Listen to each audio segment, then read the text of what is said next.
What kind of a mount are you looking for? A backyard pet your children can grow up with? Or a reliable trail animal to help you enjoy the high country?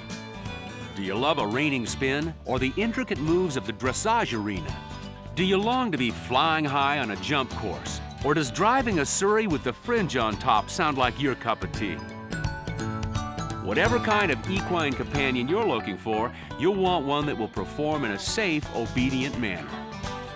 The purpose of these programs is to help you understand mules and donkeys and learn how to handle and train them correctly. Now, we know that not everyone watching owns a mule. Some of you own horses. Well, there's something here for you too. You'll notice that these are simple, easy-to-follow lessons.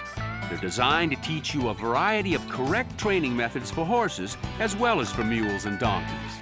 The result? Whether his ears are long or short, you'll have a well-mannered, well-trained animal. This program features segments from an award-winning video series created for the equine industry by acclaimed trainer and educator Meredith Hodges. Because of this, you'll hear occasional references to the videos and also to the workbooks and field cards that are included with the video series. The field cards that come with the videos are a great training tool that can be taken right into the arena. We'll be sure to give you information on the complete training series later in the program. Now let's learn a little about Meredith Hodges and why so many people rely on her as their training consultant.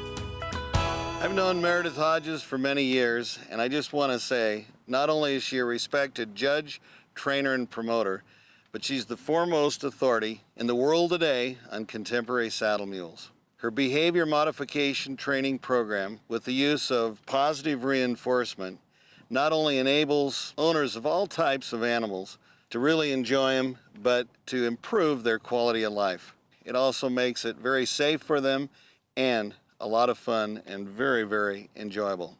Don't miss her TV program, Training Mules and Donkeys, and you're going to discover a whole new awareness that will enhance the care and training of your animal, whether it's a dog, cat, equine, or long ear. Discover the secrets that make training fun and, of course, resistance-free. Mules are wonderful animals. They're strong, intelligent, affectionate, with a great sense of humor, and what incredible athletes. But training a mule is different than training a horse. When you're training a mule, you have to take into consideration the donkey half as well as the horse half. The first ride is an important crossroad in your equine's training. In this program, we will teach you how to approach this task with patience and kindness that will help your animal to accept his job with confidence and understanding, and will decrease the incidence of resistant behaviors.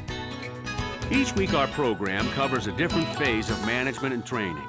No matter what kind of equine companion you're interested in, you'll find techniques that will help you reach your training goals and bond with your animal in the process. Just remember, the keys to success are patience, kindness, and understanding. If your mule has been a good student with ground driving, he's ready for you to throw a leg up.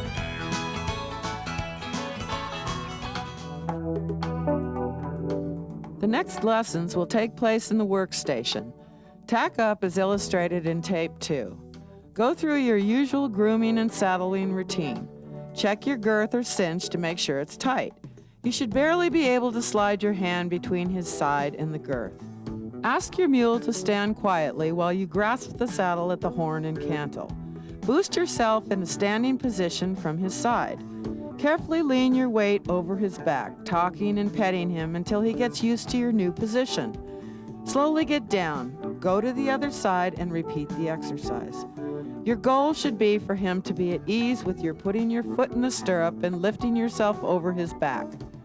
Get him used to the stirrups having weight in them, the feel of the saddle, and some weight on his back. When he's calm with this exercise, you can take him to the round pen to continue his mounting training.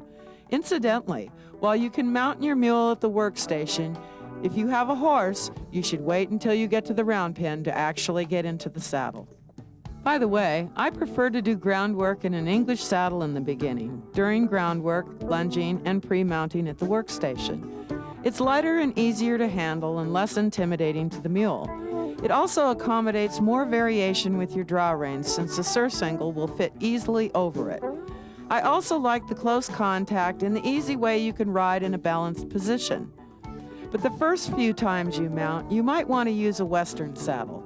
The stirrups are larger, it's more stable, and that horn might come in handy. It's best to have an assistant for the next stage in saddle training. Have your assistant stand quietly at the mule's head. She won't actually hold him, you have control with your reins. The assistant will just stand by for safety. Ask your mule to stand quietly while you grasp the saddle at the horn and cantle. Then boost yourself in a standing position from his side.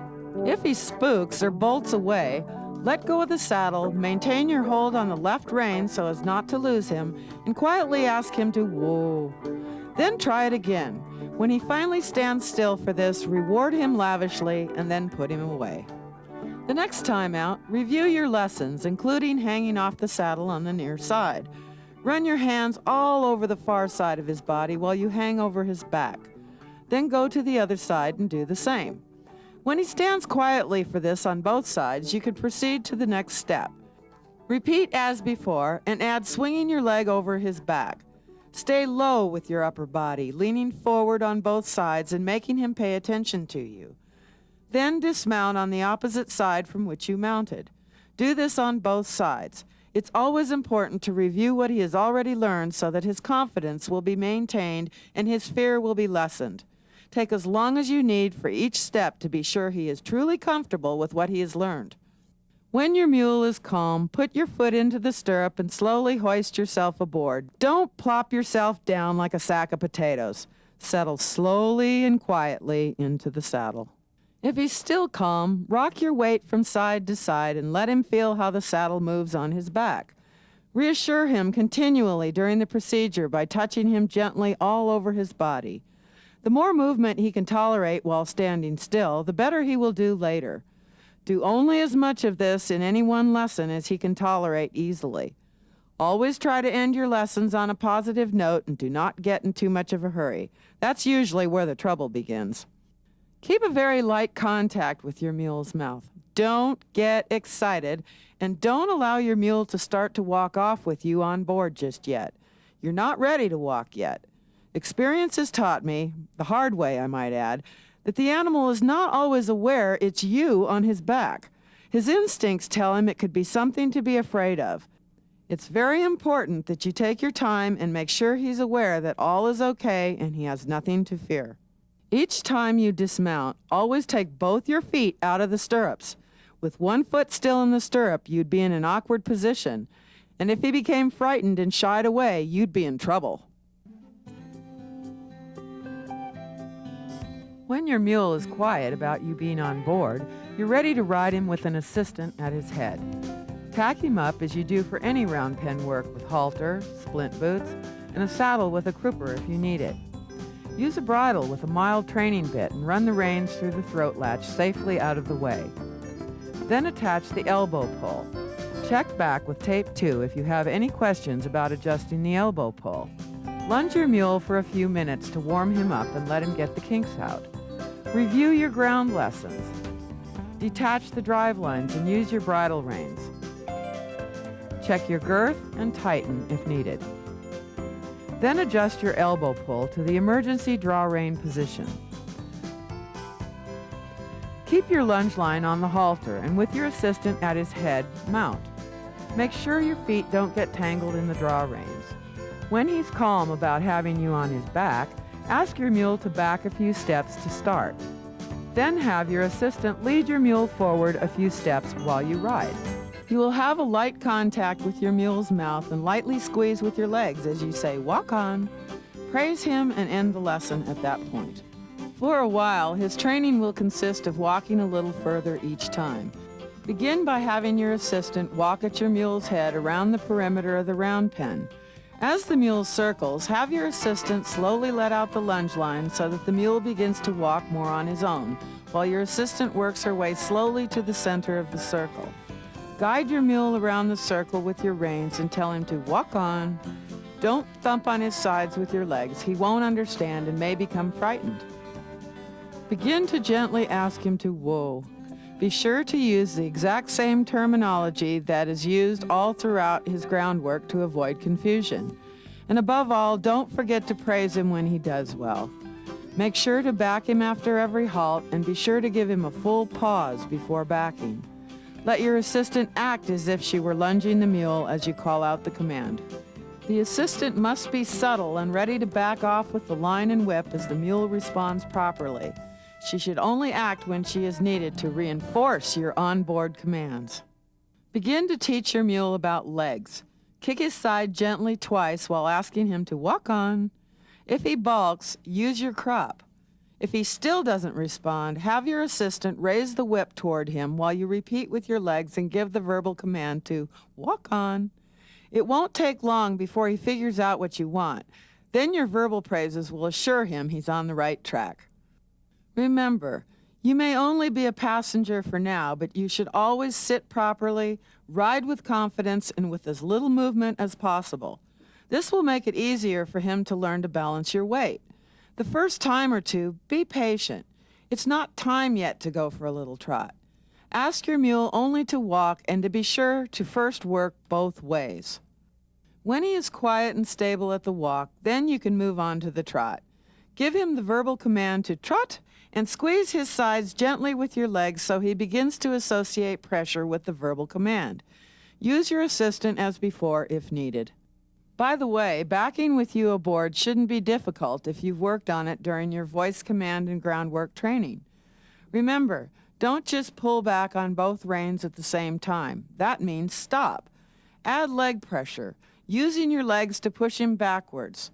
Use your reins to keep him from moving forward. Soon he'll figure out that you want backward motion.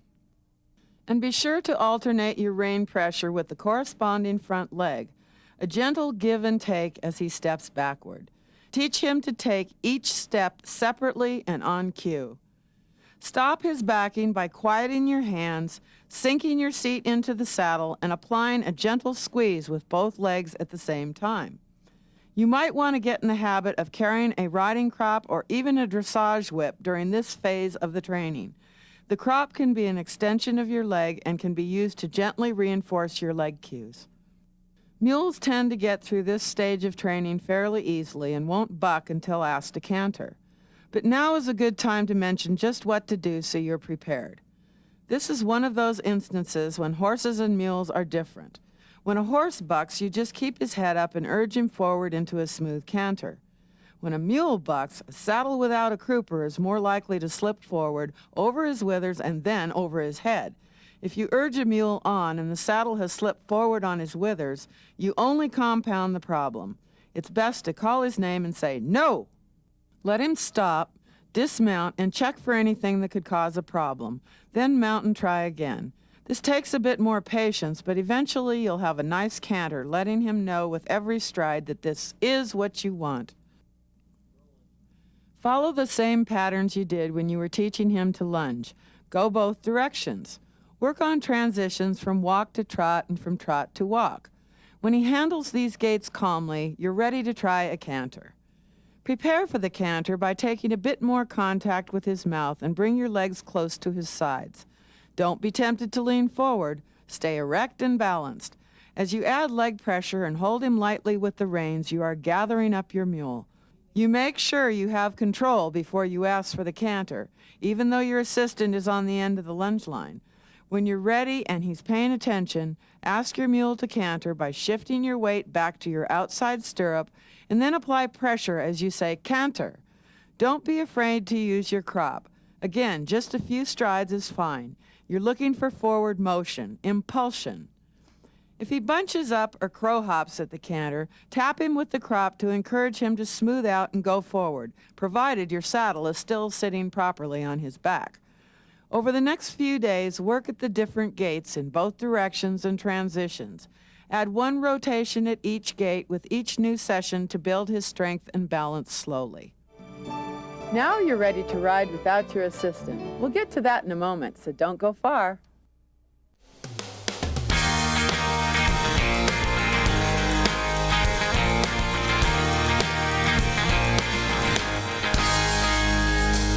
Colorful Colorado, with its majestic Rocky Mountains and wide open spaces, also boasts the Loveland Long Years Museum and Sculpture Park at the Lucky 3 Ranch.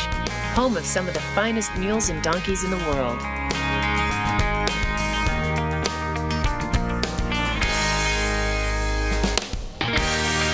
This working ranch is just 40 miles north of Denver. World-renowned authority on mules and donkeys, Meredith Hodges, invites you and your family for an adventure in learning you won't want to miss. Come visit the Lucky 3 Ranch, meet Meredith, her champion mules and donkeys, and take in the beauty of her long years art for the experience of a lifetime.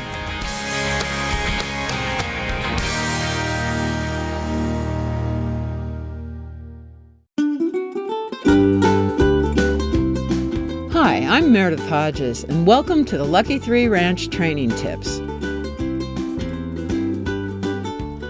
Although equines tend to get through this stage of training fairly easily, there are some who will buck when asked to canter or lope. Often, the equine is simply trying to align the balance of his rider or trying to adjust any kinks in his back. This is a good time to mention what to do if he does buck, just so you're prepared. This is another one of those instances when horses and mules are different. When a horse bucks, you should keep his head up and urge him forward into a smooth canter. When a mule bucks, a saddle without a crupper is more likely to slip forward over his withers and then over his head. So if you urge a mule on and the saddle has slipped forward onto his withers, you will only compound the problem. It's best to call him by name and say, "No! Whoa!" Let him stop and then dismount and check for anything that could have caused a problem. Then mount and try again. When a horse bucks, just urge him forward and keep going. If he is busy going forward, he is less likely to continue bucking. All of this takes patience, but eventually you'll get a smooth canter from your equine. With verbal praise of his performance, let him know with every stride that this is what you want.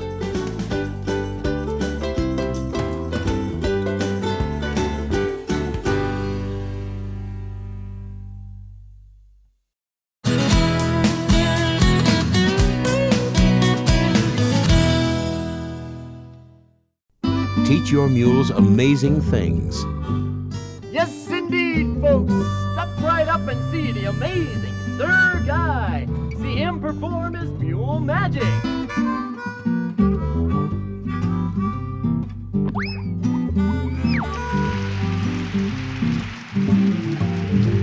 Teach your mules amazing things.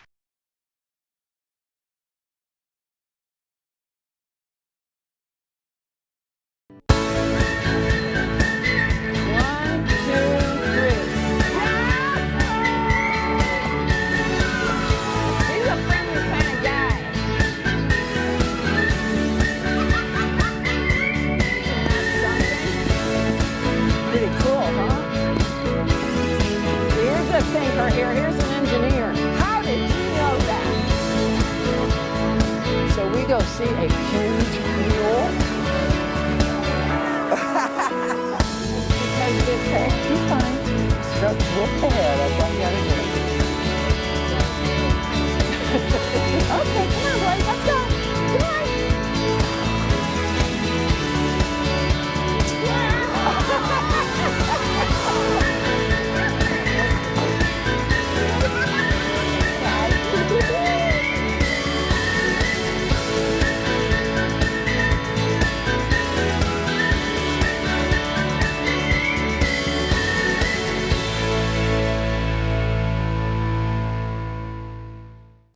Every owner knows that a well-taken care of equine is a happy equine. More and more, a technique being used to enhance our animal's overall conditioning is equine massage. What you have to realize is you're training an animal in their muscle tissue, and their muscle tissue has to be able to perform the task that you're asking the animal to perform. If you're having a hard time doing the advanced things, you need to go back to the beginning. The massage helps break the pattern of the neurons that fire to that muscle, that tell it to contract, to contract, to contract. With proper instruction, just about anyone can learn to give their equine the benefit of basic massage. I've been working on equines for a long time, and a lot of people look at you and hope that you can just come out and make an animal better. And you can't do that. It takes two pieces, the massage as well as the exercise. And the exercise is actually more important than the massage. And that's something that people really have to understand. And Meredith's tapes do that. And a lot of people don't want to take that long a time frame. They just want to do their 60 days, get on the animal and ride them. But that's not really where you can go with their backs. For more intensive therapeutic massage, be sure to consult a professional. Equine massage not only enhances your animal's health and overall condition, it's also a deeply personal and rewarding bonding experience for both of you. Many of you who love your horses also love your dogs. This type of massage can be beneficial for all your pets. If you want to improve your animal's quality of life, I can help. I can either teach you how to do it, or I can massage your dogs for you. Contact me at dogmassage.com.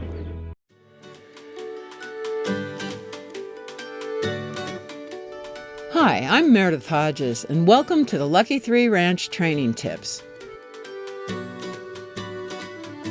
Once your equine has mastered basic movements under saddle in the round pen, he's ready for a larger arena and some simple patterns. A normal riding arena has 2 long sides and 2 short sides. Place 4 cones in the 4 corners of the arena with plenty of room between them and the fence. Place 2 more cones in the center of the arena, about 8 feet apart. This will be the layout for your hourglass training pattern. An arena without cones is like a house without furniture.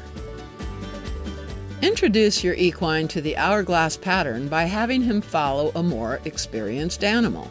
Most equines are more than willing to follow another animal's lead in difficult situations. Ask your assistant to walk the experienced animal along the rail on the short side of the arena, with your own green animal close behind. When you reach the corner, go around the outside of the cone, then toward the center of the arena and through the cones in the center. To complete the hourglass pattern, go back to the rail on the same side, around the next cone, and along the rail on the short side. Proceed to the next cone. Go around it and then back to the center, through the center cones again, and back to the rail. Be sure to do the pattern in both directions. Following another animal 1 or 2 times through the hourglass pattern over a few lessons should be enough for your green animal to figure out what's expected.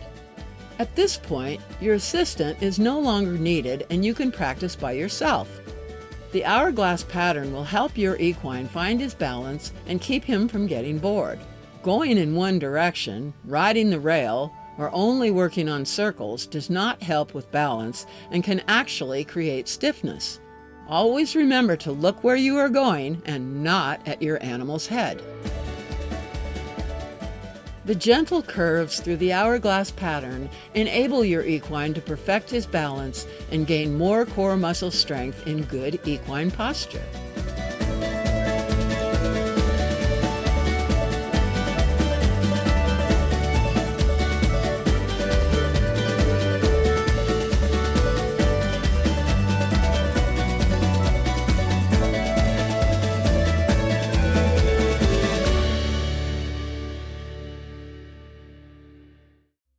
Artwork inspired by mules and donkeys is quickly gaining popularity. Tennessee mule artist Bonnie Shields has the uncanny ability to capture the fun-loving nature of these free-spirited animals. They were like a horse, but they weren't like a horse. They had a little different body. They used their body a different way. They certainly had a different mental attitude.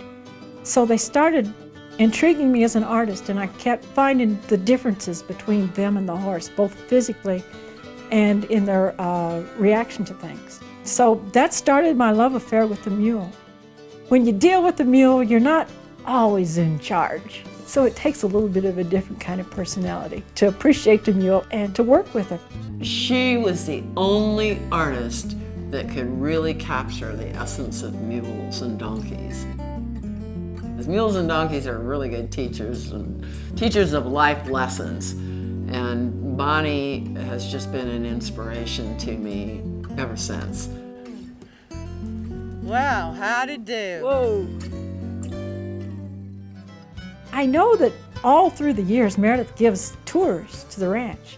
But what a wonderful addition to this whole ranch would be a sculpture park just for the mules and the donkeys. So I just thought it was an awesome idea. And then she let me be part of it. It's a wonderful thing, and when you come to visit the Lucky Three, it's just an added bonus. Mule people, you reckon I can get Meredith to make a tape on how to teach your mule to shovel snow? I sure gonna try. Wish me luck. Just a wonderful human being, and working with her is always humorous. She is just funny as the day is long, and so I thought that she would be absolutely perfect as the illustrator for the Jasper series that I wanted to do.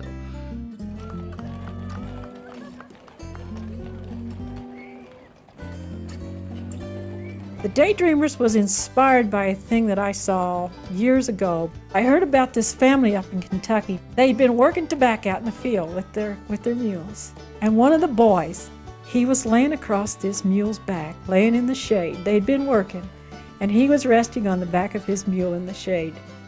That just kind of stuck with me, and I thought, gee, a kid like that, you know, he thinks he's stuck on the farm. He thinks he's stuck doing all this terrible old work, and he's laying up there and he's daydreaming about getting away from it all. So that's where Daydreamer came from. Sculpture's not the only thing I do. Matter of fact, I got into sculpture maybe a little later in my career. Mostly, I was known for my pencil drawings and my acrylic paintings for many, many years. Long ears art. It may be whimsical, like a cartoon, or it may simply be breathtaking. Long ears are taking their place in the world of art, and it's the beginning of a beautiful friendship.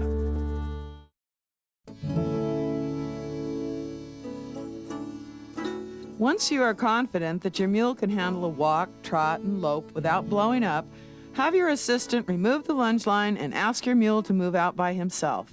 At this point, don't worry if your mule seems ungainly and out of balance. Well, he is. The next phase of his training will further condition his body and teach him to balance his weight and that of a rider. The first time you ask him to move off by himself may be awkward. After all, he's used to having someone helping him from the center of the lunge pen. He'll probably respond better if you've been consistent with your legs and riding crop. Keep light contact with his mouth, close your leg on his side so he can feel the pressure, and ask him to walk on. As he increases his understanding, ask for a trot and eventually a canter. Squeeze with your legs and tap him with the crop. It may take a couple of tries, but sooner or later he will move forward. Using the crop will gently help to reinforce the cue until he gets the idea. This is the same way you use the lunge whip to reinforce your voice aid. Gently. When he responds, praise him extravagantly, of course. The first few minutes, let him walk around the lunge pen without trying to turn him. You're looking for forward motion. He'll probably want to go in a big circle since that's what he's used to doing on the lunge line. As he walks, let your own body follow the rhythm of your mule's body. Watch his shoulders, and as his right shoulder comes up, allow your hand and leg to follow his front leg. If he's a little slow, push him on with your leg. You may use your crop or lunge whip as a cue to reinforce your leg aid. Don't worry if your mule is a little snaky or hesitant at this point. He's still unsure of what you want, and he's learning to deal with his balance with a person aboard. All you're looking for is that forward motion. When he's comfortable moving forward, you can begin asking him to turn. Turning is already familiar to your mule because of the verbal G and HA commands you used when ground driving. Now you will ask for the turn by using rein and leg cues. To turn to the left, pull your inside rein toward your hip, but keep a light contact with the outside rein.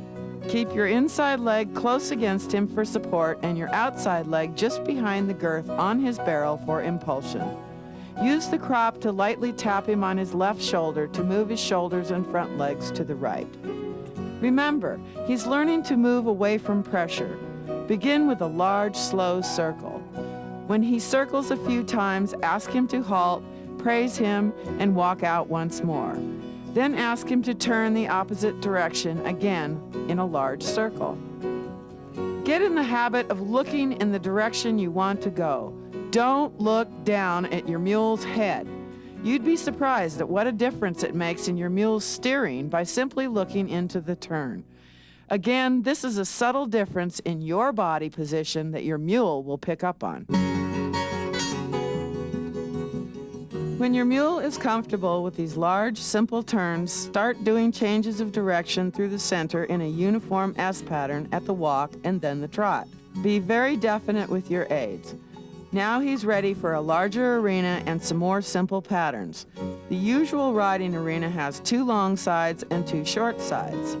Let's start by placing 4 cones in the 4 corners of the arena with plenty of room between them and the rail. Place 2 more cones in the center of the arena, about 8 feet between them. An arena without cones is like a house without furniture. Here's a slick trick. To introduce your mules to patterns, have them follow a more experienced animal around the pattern. Most mules will follow another animal's lead in a difficult situation. Watch how well this works. Have your assistant walk your experienced mule along the rail on the short side of the arena with your green mule close behind. When you reach the corner, go around the cone, then through the cones in the center. Go back to the rail on the same side, around the next cone, and along the rail on the short side to the next cone. Go around it, then back to the center and through those cones again, and back to the rail to complete the hourglass. 1 or 2 trips through should be enough for your green mule to figure out what's expected. Make sure you go both directions and then add a little variety to your patterns. Then your assistant can leave the arena and you can practice by yourself. Next week, we'll look at how good horsemanship helps you and your mule. See you then. Having problems? Need an accessible trainer? Whether you're just a weekend trail rider or showing, the principles of training are the same. You want a safe and reliable equine companion. Produced by Meredith Hodges, Training Mules and Donkeys, a logical approach to long ears, will help you build a good working relationship with your animal. Meredith reveals the secrets of successful maintenance and resistance-free training that can be implemented by anyone, resulting in a satisfying partnership between you and your equine. Meredith answers your training questions promptly via mail or phone. Her books are great general resources and her videos are detailed, outlining the day-to-day exercises needed to produce a versatile and dependable equine companion. Meredith's techniques work with all equines. Do you have children, grandchildren? Check out Jasper, the story of a mule. For more information, check out our website at www.lucky3ranch.com or call 1-800-816-7566. Mules are working their way into the hearts of people everywhere. If you'd like to know more about these wonderful long-eared animals, you can contact us at 1-800-816-7566 or get on our website at lucky3ranch.com.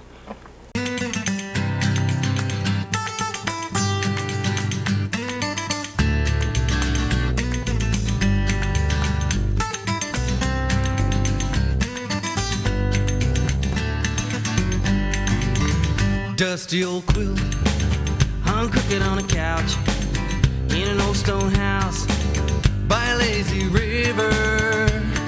Songbirds singing to me like slow